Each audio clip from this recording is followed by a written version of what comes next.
මට මතකයි අපේ වයසල යාළුවෙක් හිටියා. උගේ මූණ දිහා බලපුවම මට තේරෙන්නේ පුතේ ඌ මාස ගානකින් බුදියලා නැහැ. පන්තියේ තින්නේ මොකද දන්නවද පුතේ? ලෙන්සුවක් තෙමාගෙන ඒ ලෙන්සුවෙන් ඇස්පිහ පියා ඉන්නේ.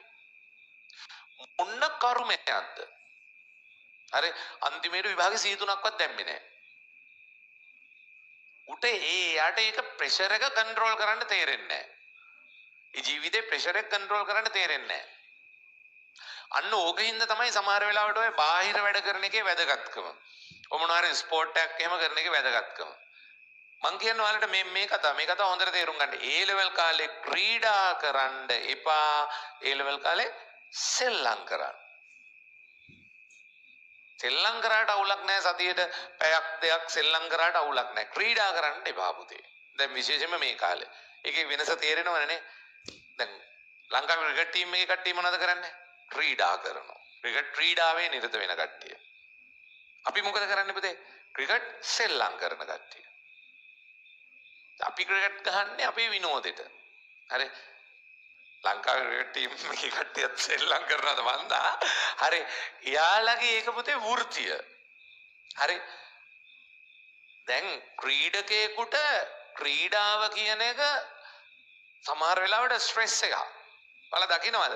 ඔයාලා දකින්නව සමහර වෙලාවට නේ ක්‍රිකට් ගහන අතරතුරදී හරි ටීම් එක ප්‍රැක්ටිස් කරන වෙලාවේ ටීම් එක ෆුට්බෝල් ගහනවා නේ. දැකලා තියෙනව නේද? ටගර් බෝලයක් අරගෙන පාස් කරනවා. සමහර වෙලාවට ඕක ගැන අවබෝධයක් නැති උන් මොකද කරන්නේ? ඕන් අර ක්‍රිකට් වෙනකොට මේ රගර්නේ ගහන්නේ ඒකයිනේ මේ බැරි වෙන්නේ කියලා හිතනවා. ඉතනේ මොකද්ද කරන්නේ පුතේ? ටීම් එෆර්ට් එක හැදෙන්න ඕනේ. හරි.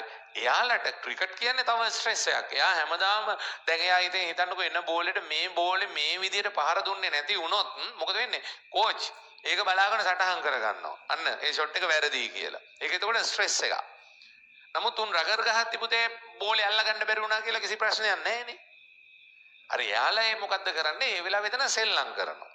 අපි කරන්නේ සෙල්ලම් කරන එක. ක්‍රීඩකයා කරන්නේ ක්‍රීඩා කරන එක. ක්‍රීඩාව කියන එක සමහර වෙලාවට පුතේ ස්ට්‍රෙස්. දැන් ඔයා බිග් මැච් එකකට සෙල්ලම් කරනවා කියලා හිතන්න මේ දවස්වල. ඒක වෙනුවෙන් ඔයා හෙනට ට්‍රේනින් කරන්න ඕනේ.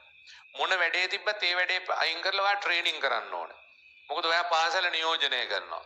ඕක ඊට පස්සේ ඔයාට එනවා පුතේ මේ බැට් කරන්න වෙන්නේ ඕපනින්. එතකොට ඕපනින් බැට්ස් කරද්දී හරි ලොකු ටාගට් එකක් එහා පැත්තෙන් තියෙනවා නම් ඒක මේන්ටේන් කරගන්න ඒ වෙනුවෙන් නේද ස්ට්‍රෙස් අරගෙන බැට් කරන්න ඕනේ. එතකොට පුතේ ඒක ස්ට්‍රෙස් එකක්.